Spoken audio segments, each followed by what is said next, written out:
When life repeatedly tried to erase her, God preserved her, broken. Yet Chosen tells the story of Nala Addo, a woman wounded by abandonment, violence, and betrayal, yet upheld by an unbreakable faith in a God who never turned away. Through seasons of loss, danger, and unanswered prayers, Scripture became her refuge and God her constant defender. Her life bears witness to the truth that the Lord is near to the brokenhearted and that survival itself can be a testimony of divine covering. This is not a story of pain alone, but of a God who chooses, keeps, and redeems his children even when deliverance takes time. Faith centered introduction. Ohenewaa.Speaks.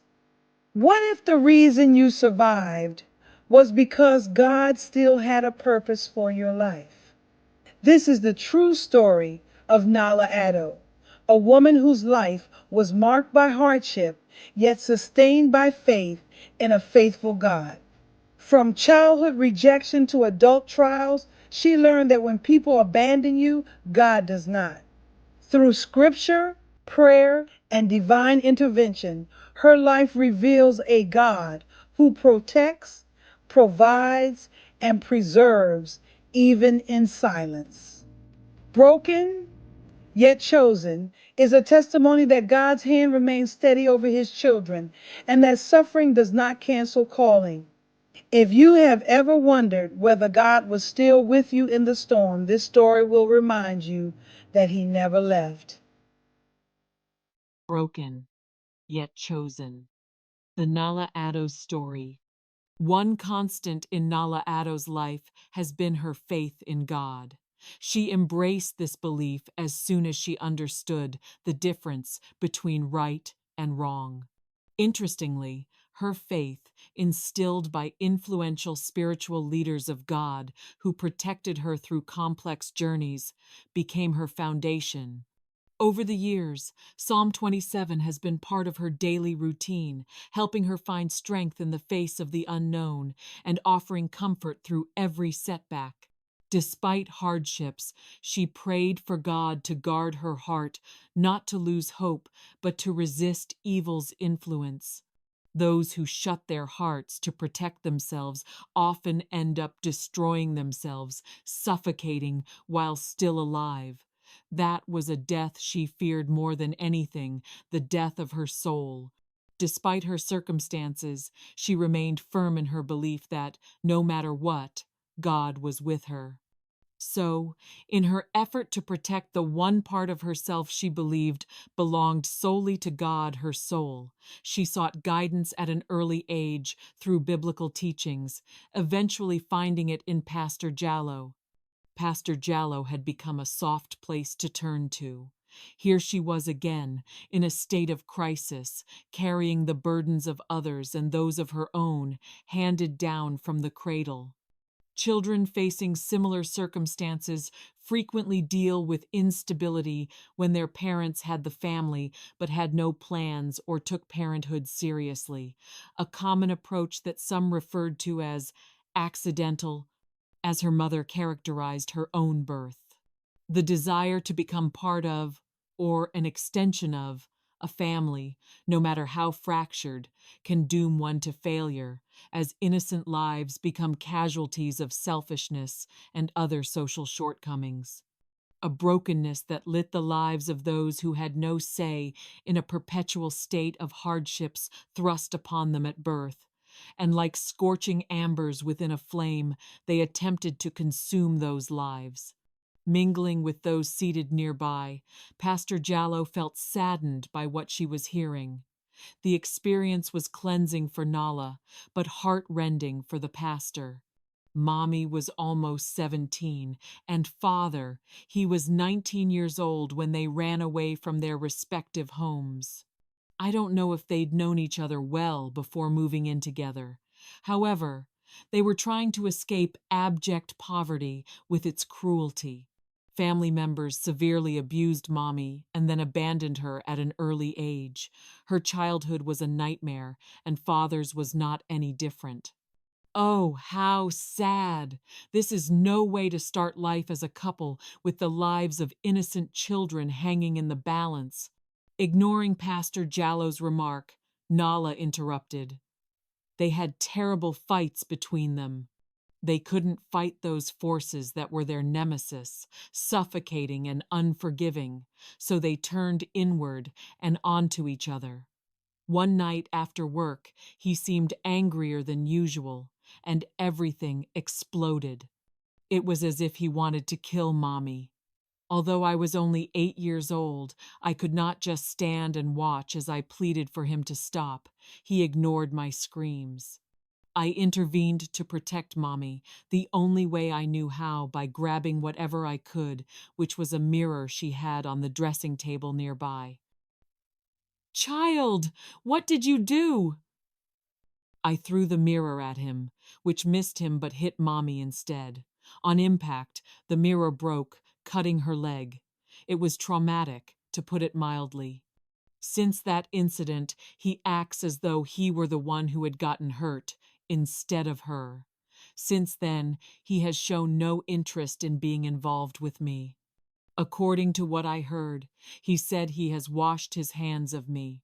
My goodness, how awful. It must be tough for you. It is quite unfortunate that he has taken such a position. Hanging her head with shame mingled with confusion, Nala continued as Pastor Jallo hung onto her every word. I thought he was going to kill her. I could not let him. Now he wants nothing to do with me.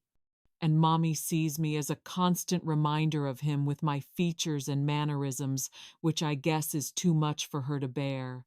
It's as if he never left with having me around. This makes my life hellish. Her voice cracked as she heard the truth. Her pain was raw. She paused briefly.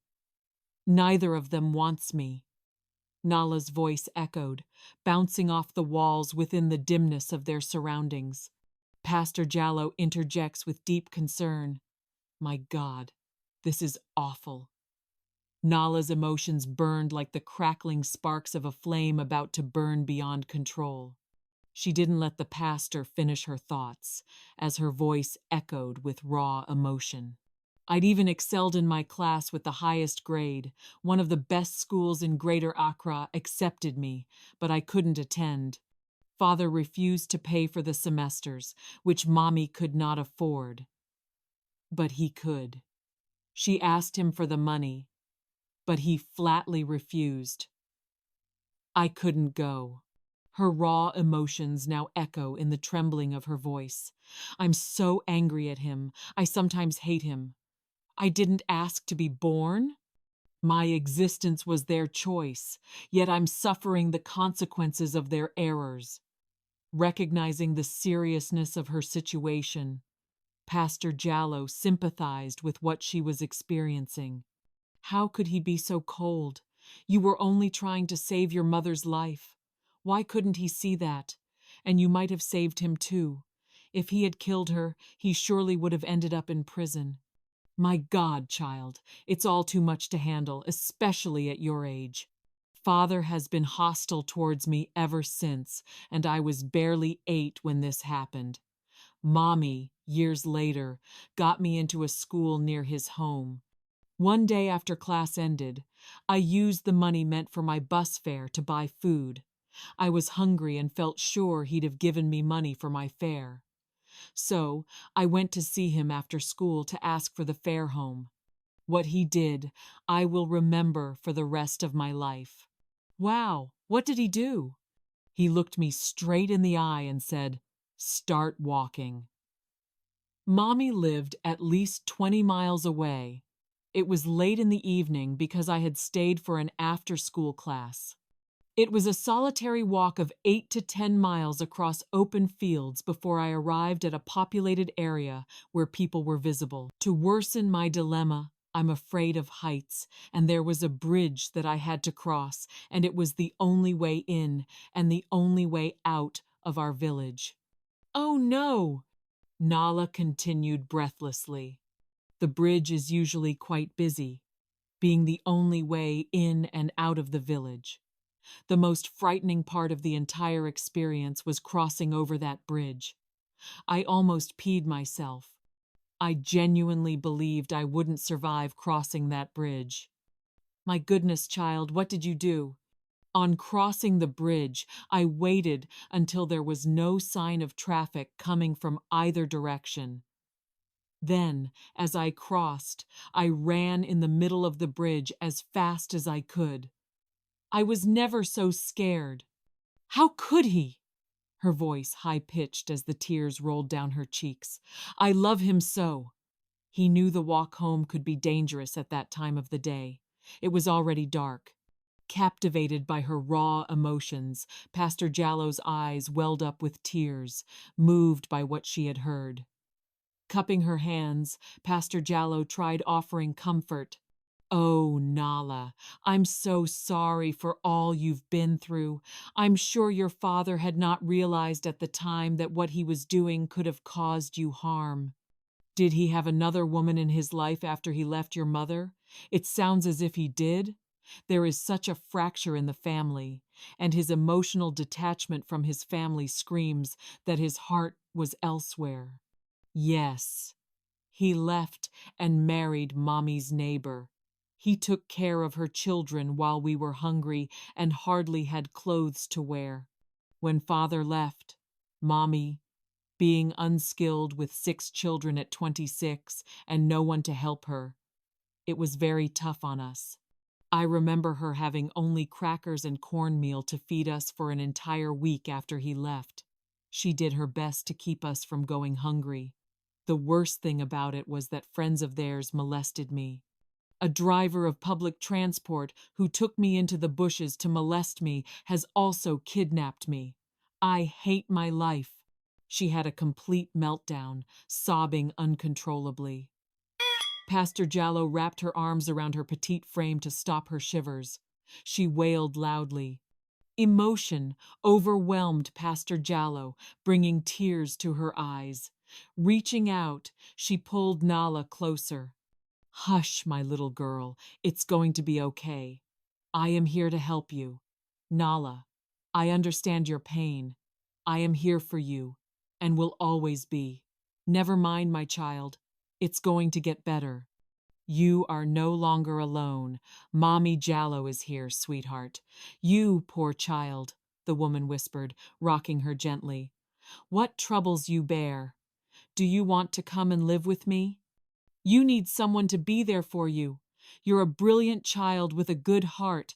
I wish I had known your mother well enough to speak on your behalf. Unfortunately, she is not even aware of me. I'd love to live with you, but Mommy needs me to take care of the others so she can work. Over the coming months, a rhythm formed in their interactions as Pastor Jallo became involved in her daily life, as if she were a surrogate parent. However, across town, Zuri, Nala's mother, was unaware of this woman's existence. The distant relationship between Zuri and her daughter made this possible. As the seasons changed and life shifted with them, Nala's attendance at church and her visits to Pastor Jallo lessened because she needed to stay closer to home. Her younger sibling needed her. She was her primary caretaker. The revelations that Pastor Jallo would later share with her had determined her destiny. 16 months later, Pastor Jallo, gravely ill and nearing death, called for her. As a last act of love, she wished for Nala to grasp her destiny, which she believed to be set by a divine prophecy. Nala listened carefully to the extremely ill pastor, who was barely a reflection of her former self, breathlessly explaining while staring intensely at her, as she did. Your calling is to serve God by spreading the gospel and preaching His word. In doing so, He'll give you the desires of your heart. Nala, listen to me, my child. You are going to face a complicated, tough life. People will try to destroy you unfairly, but always remember whose you are and whom you serve. Women, especially women, will come as friends but leave as enemies. Child, it won't be because of anything you did. The anointing is on your life, And once you honor God through service, you will be okay. At 13, Nala found it all too much to take in. Entering full-time ministry was not even a thought. It was the farthest thing from her mind. Nala couldn't imagine that becoming her reality. She had dreamed of having a family of her own someday, a husband, 2 children, and most definitely becoming a successful writer. Shy, uncomfortable speaking to others, only if spoken to, it just didn't seem possible. She reveres God in her daily life. He is an essential part of who she is. However, representing him in that form feels like something for someone else, not her. After Pastor Jallo's death, a new norm emerged, facing the world alone. Once again, she quickly became an outsider, and those around her showed little to no interest or concern for her. She was invisible once more. As fate would have it, she had to move again. Constantly moving, under challenging conditions, quickly became her way of life. Now at 16, she bounced between friends.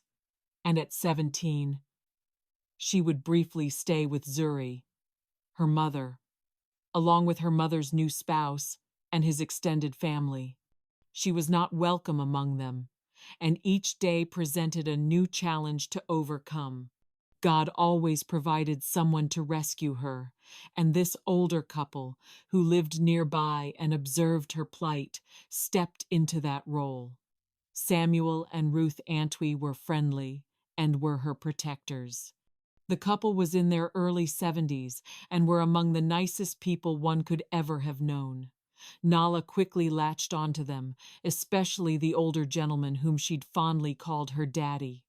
On one of her visits to Mr. Antwi's place of work, because of his long hours there, she protested, "Daddy, I cannot stay there any longer. Her husband, he's making my life a living hell, and she's too blind to see what he's up to. Maybe you are dressing provocatively, which is sending the wrong message. That's why he's coming unto you?" "Daddy, how could you even think that?" "I did nothing to entice or encourage him, sir." Mr. Antwi looked and worked like a man half his age. As a family friend, Nala always sought his advice. Samuel Antwi was the caretaker of Blade and Abega's engineering firm in Osu. Mr. Antwi continued, "Well, just stay away from him. I'm not sure what I am supposed to do. I know if I should confront him, it might become ugly because there's no reasoning with him. He can be such a fool. Here is the money to get you back home. I must return to work now. Please call me tomorrow. I want to make sure you're okay." "Oh, Daddy, I must find a solution to this situation. I must find somewhere else to go. I don't want that fool around me, no telling what he'll do to me." "Oh, I think you're being too melodramatic. You'll be fine." "Daddy, thanks for all you've done. I understand I'm leaving. Goodbye." She realized her voice wasn't reaching anyone, while he understood the situation was out of his hands. As she was about to leave, an unfamiliar voice called out her name, jolting her to a complete stop. "Hi, Nala." Choking back tears, she turned to look. Standing feet away was one of the firm's directors. "My name is Joel Osei."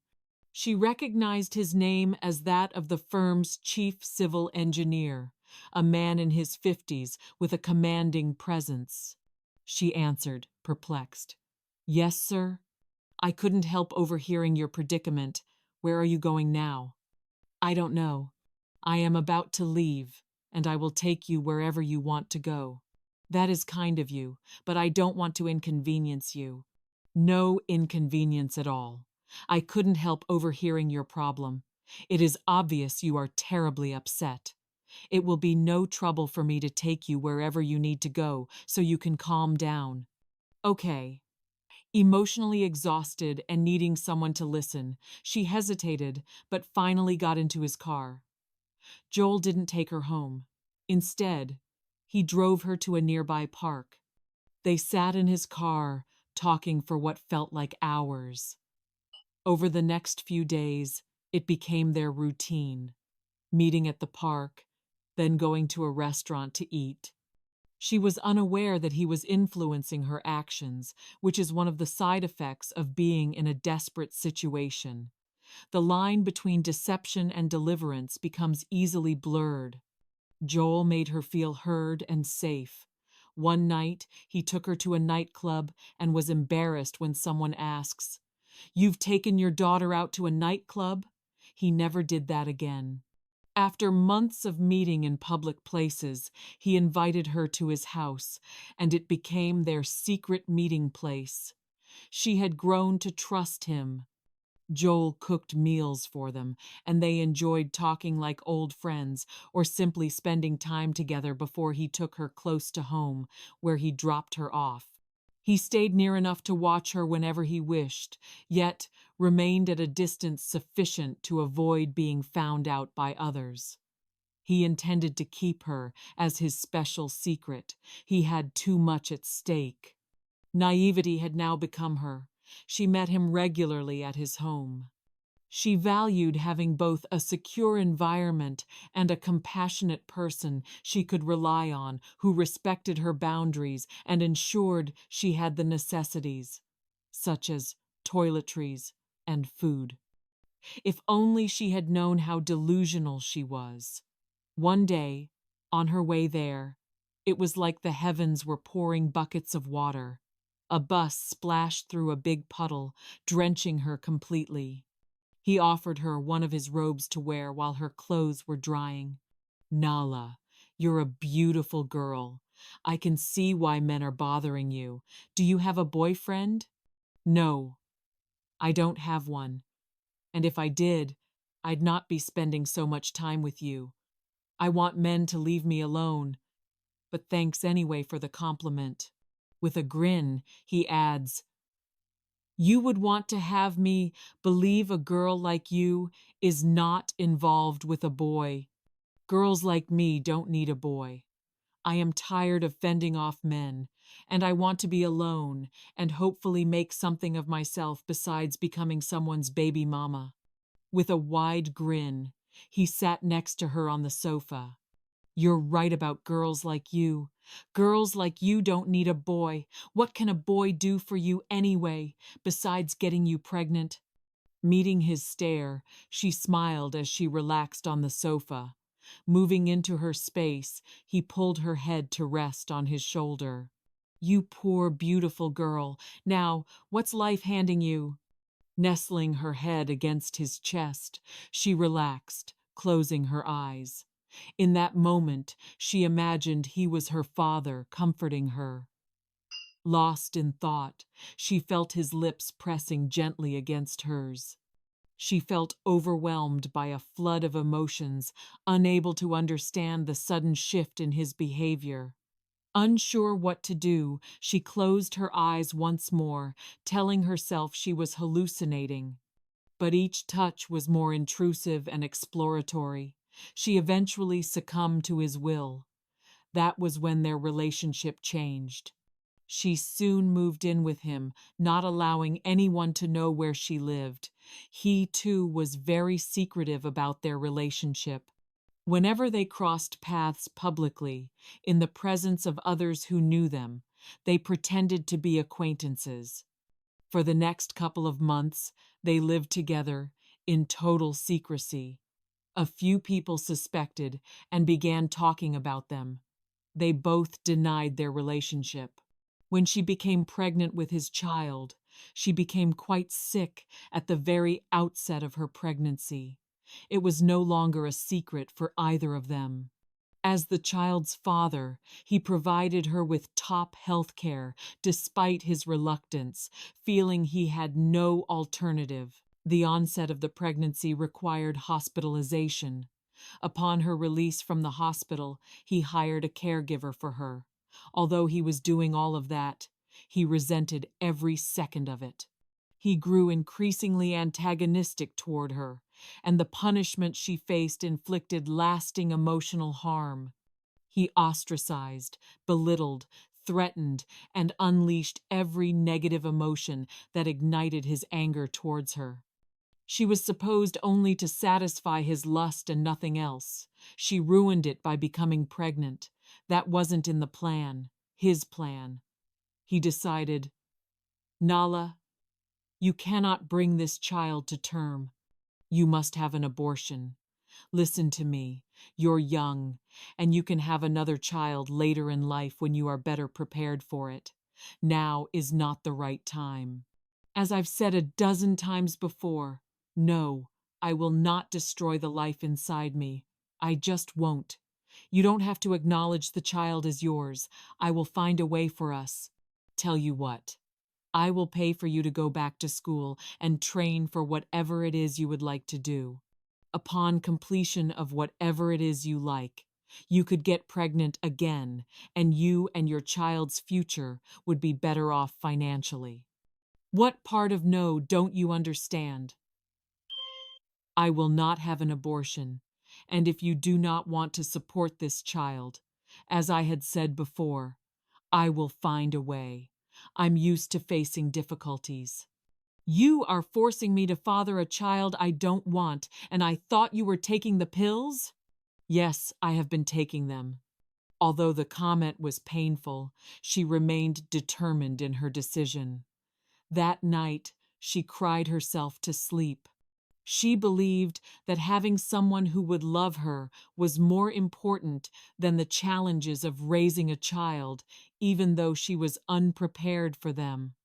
Little did she know that this decision would be one she would regret for the rest of her life. Nala prayed for a girl. As her stomach grew, so did his resentment toward her. Since the pregnancy was complicated, her body was rejecting the fetus. She had to be on total bed rest and go to the hospital often and couldn't function normally for 9 months. For those 9 painful months, her child's heartbeat strengthened her own. Doctors hospitalized her again in the last trimester so she could continue her pregnancy. Nala had grown sicker each month and needed around-the-clock care.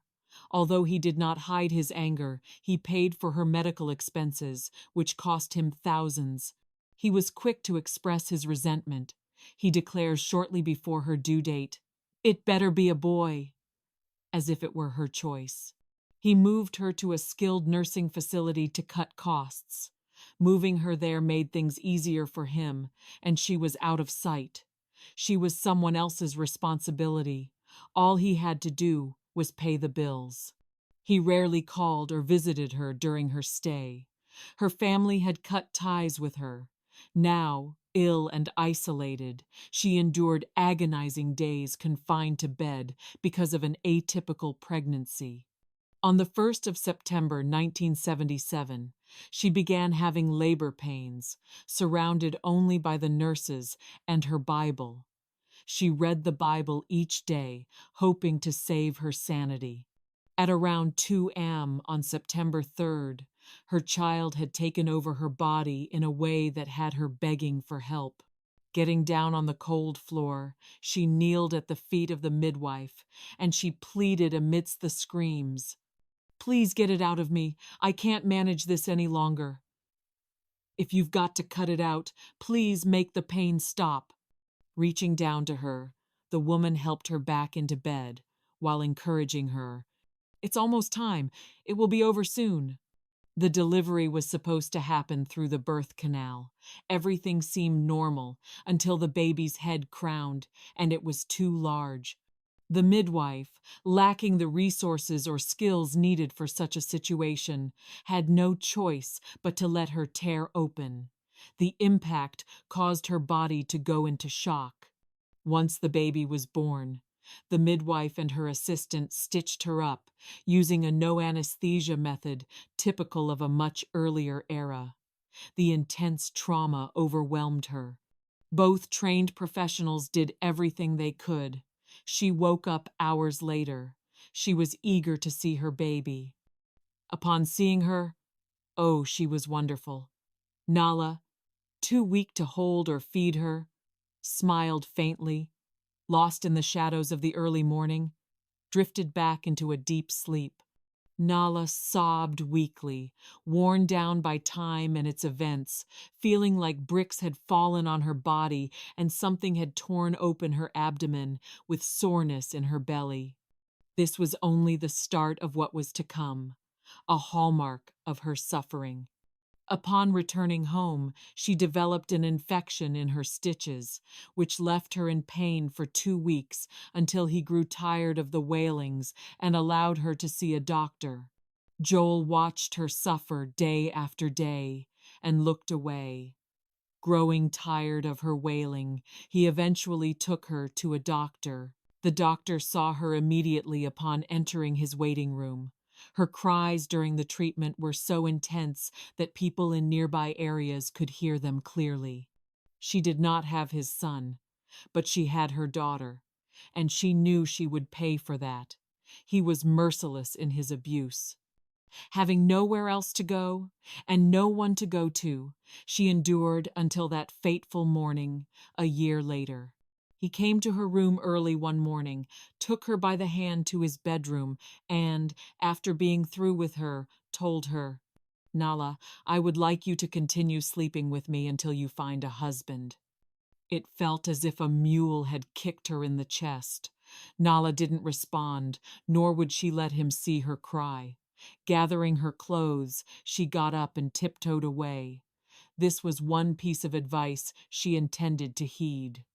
On Sunday afternoons, she began frequenting the local airport, where she watched strangers board and disembark planes from around the world. She promised herself she would leave and become a successful writer. She searched magazines for pen pals overseas. An Irishman and an Italian man contacted her, and she communicated with both. Within 6 months of writing, Connor Byrne, the Irishman, visited her, renting a cottage in East Legan. Nala lied to Joel about being with relatives miles away, when in fact she was nearby, enjoying time with her child. Her child was too young to understand. Nala tells her daughter Connor was her daddy. What does a 2-year-old know? Nala grew to love Connor, and he made her feel safe. He was never intimate with her, and she appreciated that. What she needed at the time wasn't physical intimacy, but emotional connection, and he provided that. In her limited experience, she didn't see it as unusual for a man to share a bed with a woman without being intimate. Later, he proposed marriage, and she was thrilled, eagerly accepting. It was then that he confessed he was impotent. It didn't bother her. She told him it wasn't an issue because of her past. The wedding and departure would be something straight out of a drama movie. She scheduled the wedding for 8:30 a.m. on the 23rd of June, 1980. There were about 8 invitations to a church that seated 500, but only 4 people showed up. The neighbor, who helped her, refused the wedding invitation. She didn't want to be part of a police story, which she thought was a given under the circumstances. However, to support her, she became Nala's eyes and ears concerning Joel, observing what she could while he was home and Nala was away. On the day of the wedding, at around 7:30 a.m., while she was getting ready, the phone rang. It was her. "Good morning, Miss Mensah. How are you? Is everything okay?" Nala anxiously inquired, her heart racing. "Good morning, Nala. I'm fine. I just wanted to let you know Joel is having car trouble. He's taking the Trotro to work today. One stop they make is right in front of the church. I want to warn you to be cautious so he doesn't see you. I know he always walks with a switchblade. God knows you've suffered enough. Thank you very much for letting me know. I will stay in touch. Please kiss my baby for me. I've got her later, raising no suspicions. He hasn't caught on to Abina being with you, has he?" No, she's been quiet. I've kept her in the eastern part of the house, which is far from both houses. When is your brother coming to see her? Around midday, I'll send him in a cab. Please remember to give him the bag with her things. When the cab arrives, if Joel is home, please don't send her outside. I don't want to blow my cover.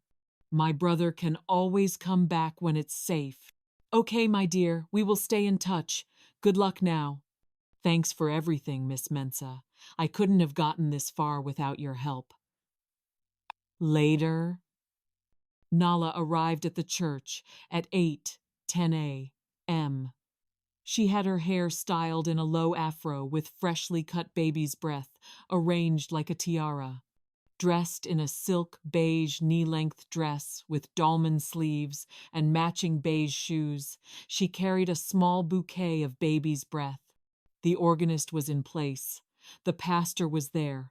Connor was waiting at the altar, with his driver as his best man. Her best friend, Beatrice, another friend, Mrs. Yin, and Nala's brother, Isaac, were also present. The pastor briefed her beforehand. Nala, please stand in the center of the church's doorway. At the start of the wedding march, proceed as practiced. Nervously, she stood in the entryway waiting, frequently glancing over her shoulders at the sounds of approaching vehicles slowing down in front of the church. She kept a keen awareness of the Trotros arrival that Joel might be on. Now, at 8:15 a.m., the organist had not yet started playing the wedding march, and the tension was mounting. It was cool in the morning, but she felt her skin grow moist with sweat. The fact that the organist hadn't begun playing only increased the tension, as her nerves unraveled with each passing second.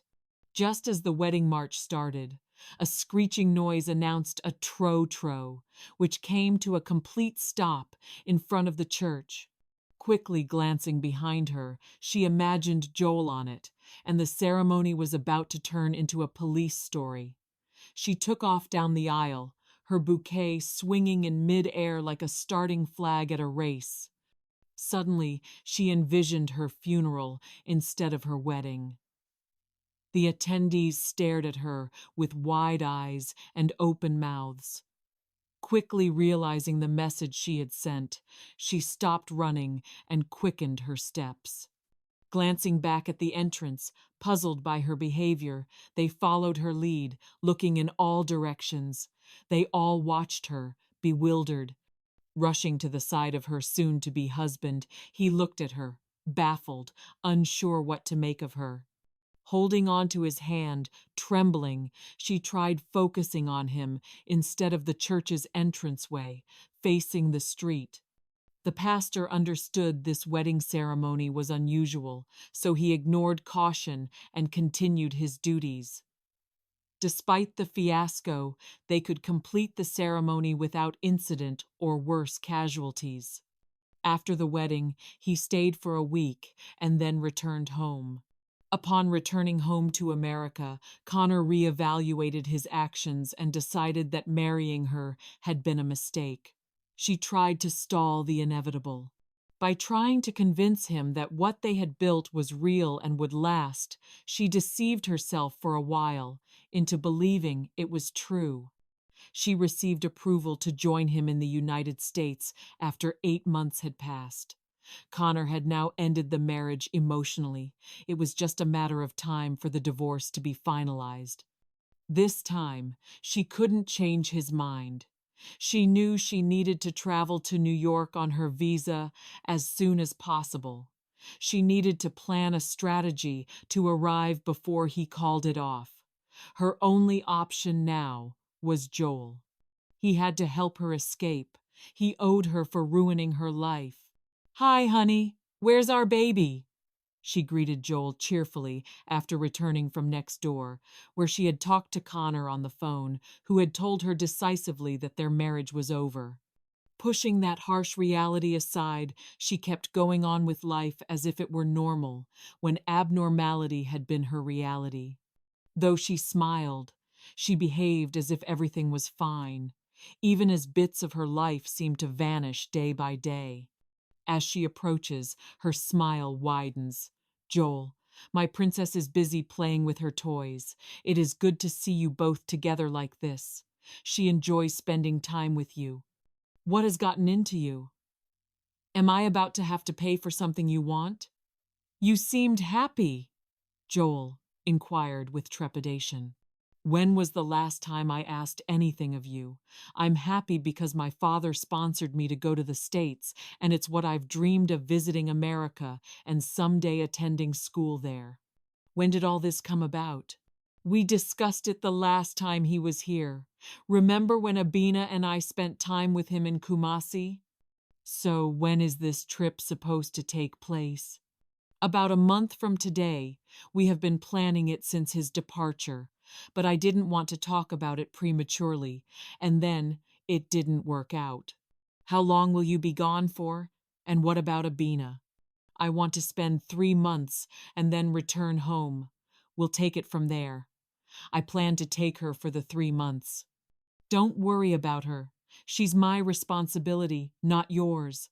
Go to your father if that's what you want. I will hire someone to take care of my child. Look at you. You have nothing, and your family is worthless. You should have been a scorpion.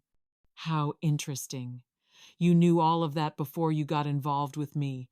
Now suddenly you're lord and master of both our destinies when you didn't want her. And by the way, why should I have been a scorpion? He looked her straight in the eye, then tells her, a scorpion dies after giving birth. Upon hearing such cruelty, she glared at him silently. Was there anything more that he could say that he hadn't already said? His cruelty had numbed her. Nala's contempt for him was raw. He made her feel cheap, dumb, unwanted, and even worse, useless. That insight into the scorpion after giving birth was the final blow. It wasn't in my plan to have someone like you as the mother of my child. He continues to debase her. Sir, I must apologize for being poor. I would also like to apologize for allowing a man older than my parents to father my child. Upon hearing her truth spoken with such raw emotions, it was as if she had thrown a dagger at him. Nala struck him in his most vulnerable spot, between the ears. She said nothing more, and she was relieved that things had not escalated further. They both retired to their separate bedrooms for the night. She was determined to have him pay her way. But how? She had hidden rat poison as a last resort, in case all else failed. A relative of hers was staying with her because they had nowhere else to go. Joel was not pleased about the arrangement and let her know in no uncertain terms. Nala couldn't just look away. However, later her regret would stem from sharing her dilemma. Her younger relative's situation was worse than hers, in that she had nowhere and no one to go to. Later that day, Joel came home from work unusually early. Nala was on edge because of what was at stake.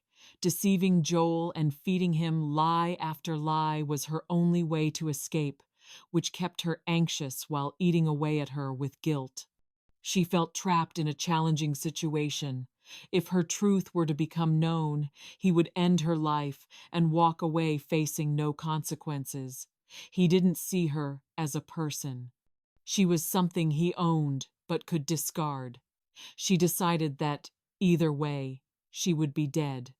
Her plans had to work out to avoid the alternative, which would be her end. Pushing that thought aside, smiling, she shared, Joel, father, has gotten me the visa, but he's having money problems. He asked me to borrow the fare from you, and he'd repay you later. How is he sending for you, and he cannot even pay for your ticket? He has been helping me. It's only been a few months since he was here, and that costs money. When I get there, he'll be my only source of income for those 3 months. So what's the purpose of going? He wants me to see if I'll like the place. If I do, He'll help me get into a college to prepare for formal education, and I could arrange for childcare while attending. Make sure my child is not involved in your plans. Anyway, how much money are you talking about for this trip? I'm going to need $1,500 for plane tickets, plus a suitcase and a few necessary items. I'll give it to you tomorrow, but make sure I get it back. I promise you will get it back. Just don't add interest to it, she says with a big grin. The next few days were going to be nail-biting, a matter of do or die. Her family member and Joel became unusually close, which concerned her. She was aware of Nala's secret and where she kept her documents, beneath her mattress. One thing Nala always prayed for was God's mercy. She prayed and read her Bible because she knew her life depended on it. Nala sensed something wasn't right. Early in the morning, unaware of her relative's disloyalty, she removed the documents and handed them over the fence to the neighbor for safekeeping. Joel came home early from work that day and went straight into her bedroom, removing the mattress from the bed. Watching him from the living room, her knees buckled, but she quickly regained her composure. She couldn't fall apart. She was too close to escaping. Nala knew then that her relative had told him, and she proved her to be a liar. Joel, what are you searching for? Did you put something beneath my mattress? Ignoring Nala, he glared at her, then pushed past her while she stood in the room's doorway, observing him. Taking her child with her, she hurried next door to see the neighbor and shared with her what had just occurred. My God, Nala, this is quite dangerous. You could lose your life behind all this. I do not want him to know I am involved in helping you. I will not have you involved. She doesn't know you have the papers, and she does not know the depth of our relationship. I will be cautious. I must get away if I'm to stay alive. I'm a mother. I feel for you. I will do all I can to see you through. Throwing her arms around the older woman's neck, she exhaled. Thank you very much. I couldn't have come this far without your help. I have got to go back home before he wonders what's going on. We will talk tomorrow. When are you supposed to leave? It's Friday afternoon, but I told him Thursday. If things go wrong, I'll have a window of time to escape. Okay, honey, that's smart thinking. Go ahead, and we'll talk tomorrow. With her daughter following behind her, she hurried back home, calling out as she entered, Joel, we're back. We were next door visiting Miss Mensa. She'd asked me earlier to go over the letters she'd received from a government department and was unclear about what they were asking of her. Nala realized she had to be strong and not let fear cripple her. She adopted a jovial attitude, which confused him. He couldn't understand how she could be so bold. For the rest of the evening, she tried to make conversation with Joel while her relative sat in a corner of the house, reading a book. Thursday afternoon was supposed to be Nala's day of departure, he thought. Her suitcase already packed, and the woman hired to care for Abina had arrived on time. Everything has been going as planned so far. What time is your departure again? Joel inquired. It's 2 p.m. Do you have all your documents? Yes, I do. I'd like to see them. She had them hidden beneath her clothing, with no intention of letting him near her. Much less those documents. They're safely put away. I'll get to them in a while. Now she had to find a diversion to get his mind off the documents. I want to ensure that Abina has everything she needs. I will meet Miss Sylvester to discuss her attendance schedule, which would be 4 hours a day, 4 days a week. She's a brilliant girl, and I believe interacting with kids her age while being taught will be good for her. You've already been there. Don't you have other things to take care of before leaving? Nothing is more important than my child. Okay, suit yourself. Just ensure that the helper knows what's expected of her before you go over there and run short on time. How come you're still here and haven't gone to work? I'm going in late. I am going to take you to the airport. Upon hearing that, she realized there would be serious problems. At the airport, it was standard for the person accompanying the traveler to the ticket counter to know information about the traveler. Officials examined the traveler's documents in plain view and announced their name from the passport. Her passport now reads Nala Byrne and Abina Osei. She felt weak and nauseous. This was the moment she knew she would die in front of others, for sure. There was no escape from this. Although he told her to find a husband, he didn't expect her to do so while living in his house.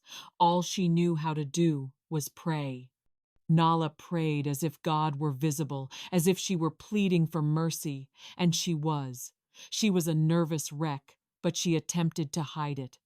I'm going to put your suitcase in the car. At this time of day, the roads are busy.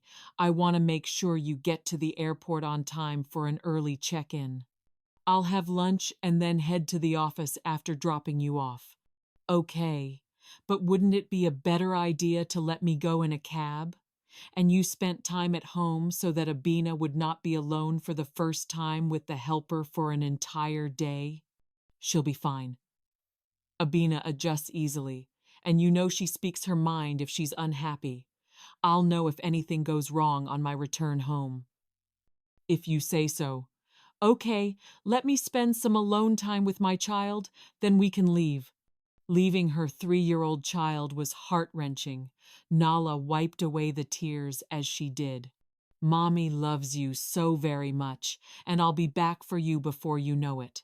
Daddy will be good to you while I'm gone. Let Miss Birdie, the helper, know what you need, and if anything is wrong, tell Daddy. He'll fix it. As they began driving to the airport, Joel tried to make small talk, but Nala's heart felt like it was going to explode in her chest. She kept her hands on her knees, hoping to stop them from knocking together, as she was nervous about her inevitable doom. Halfway through the trip, the car made a clanking noise. As he continued driving, it got worse, then stopped. She bit her lip to avoid shouting, "Hallelujah." However, she pretended to be disappointed. I was so looking forward to you seeing me off, but you know you cannot leave the car here. I know that extremely well. I'll get you a bolt to take you to the airport. Thanks. After he placed her suitcase in the car's trunk, he instructed the driver, "Please take her to the airport." As soon as the car was clearly out of his sight, she told the driver, "Please, take me to Ringway Link." Her friend Beatrice was there waiting anxiously. Upon seeing her, she shouted, "Girl, you got away in one piece. God is truly on your side. Asha wanted to wait for you, but she had to go to the mall nearby to make a purchase. She should be home in another hour. How did you get away from Joel? Girl, you must have 9 lives like a cat." It was unnerving, but here I am. I prayed as I had never done, and God heard me. On the way to the airport, his car broke down. Can you believe it broke down? Girl, I'm free. I'm free, thank God Almighty. I'm free.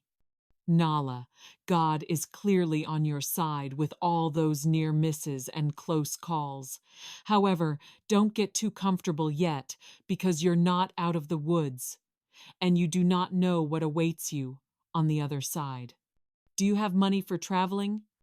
I have only 200 cetus left, and that's not enough pocket money for traveling, but I trust in God. I spoke to Connor 2 days ago, and he was firm about not meeting me at the New York airport. So, what is your backup plan? I don't have one. You've got to be kidding me? You're traveling halfway across the globe, knowing no one there, and the only person you know there has told you he will not accept you, yet you're still going? Girl, That's suicidal. Have you gone crazy? Either way, I'm dead anyway. You don't understand. Right now, there's rat poison with my name on it at Joel's place. There is no other option for me. I'm just existing and barely getting by. At the very least, there might be a shot there in New York. God always comes to my rescue. I have Connor's number. On arrival, I'll call to see if he changes his mind. In the meantime, I'm heading to the pastry shop near the mall. I'm on edge. Do you have the money for it? I have 200 CDs, but what I'm getting will only cost 2 CDs. Having just escaped Joel's wrath, I need to calm my adrenaline, and for me, that means sweets. Are you coming? No, I have to wait here for my niece. As she walked along the bumpy sidewalks and followed the path toward the main street, a wave of emotion swept over her. She felt sorrow at leaving her child behind and fear about what she had set in motion. Occasionally glancing around, Nala approached the pastry shop that also functions as a restaurant. As she opened the glass door and was about to step inside, she then heard a familiar voice in the distance shouting her name. Nala, don't go in there. Joel's inside. Releasing the door handle from her grip without looking back, she started running. It was Ash. She recognized the voice. She sprinted as fast as she could away from the area. Nala ran out into the street in front of an oncoming trotro. The conductor asks, "Where are you going?" She ignored the question and responded with another. "Where are you going?" Breathless and trembling, she asks, and he answers, "Adenta. Well, I want to get off close by there." That was another narrow escape. She waited until nightfall, then went back to her friends, staying inside until it was time to leave the next day. On the trip to New York, she had her head buried in a brown paper bag, with 8 cedis in her pocket. She was heaving throughout the journey. When she arrived in New York, there was snow on the ground. It was late March. She had worn sandals and a sweater as a coat. It was cold and frightening. Now, she didn't know what was next. Reluctantly, Connor listened to her plea. At first, sharing the same space felt awkward. He provided her with a place to stay and food to eat, but that was all. She appreciated his kindness. Nala searched the daily help wanted sections of newspapers for work. An employment agency in Manhattan, New York City, offered her a live-in nanny position, which she eagerly accepted. Nala took a bus from the Port Authority station in Manhattan to Morristown, New Jersey, where the Romano family interviewed her. Their 2-year-old son, Sal, was immediately drawn to her. Nala moved in with the Romano family, working 14 hours most days, sometimes 7 days a week, for just $125. Her goal was to become independent through self-sufficiency, but that never happened. She made friends with other women doing similar work, whom she met in the neighborhood while taking Sal on walks. Confiding in Imani, a woman from Benin, she offered her a place to stay at her home on her days off. Nala used those days to attend classes while on leave. She earned her certification as a nursing assistant, then quit her job and secured work at a medical facility. This led to better employment, which allowed her to return home and fight for custody of her child. It didn't happen right away, but 5 years later, she finally met her then 8-year-old daughter at the airport. The damage had already occurred, and although she had sacrificed to support and love her daughter in the only way she knew, it was too late. Over time and with distance, Nala learned to hold on to the fragments of her life peacefully, knowing she had survived where others had fallen, and that she would never be alone because God was always with her, and her happy ending was connected to God.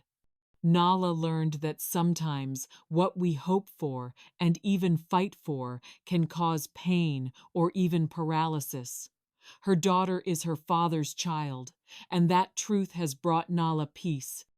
At this point in her life, she has learned what unconditional love really is by loving her daughter despite the seed of hatred Joel planted in her.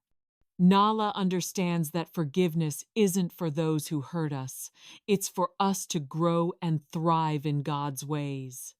This is where true success and peace come from, by surrendering to the process of loving beyond reason without expecting anything in return.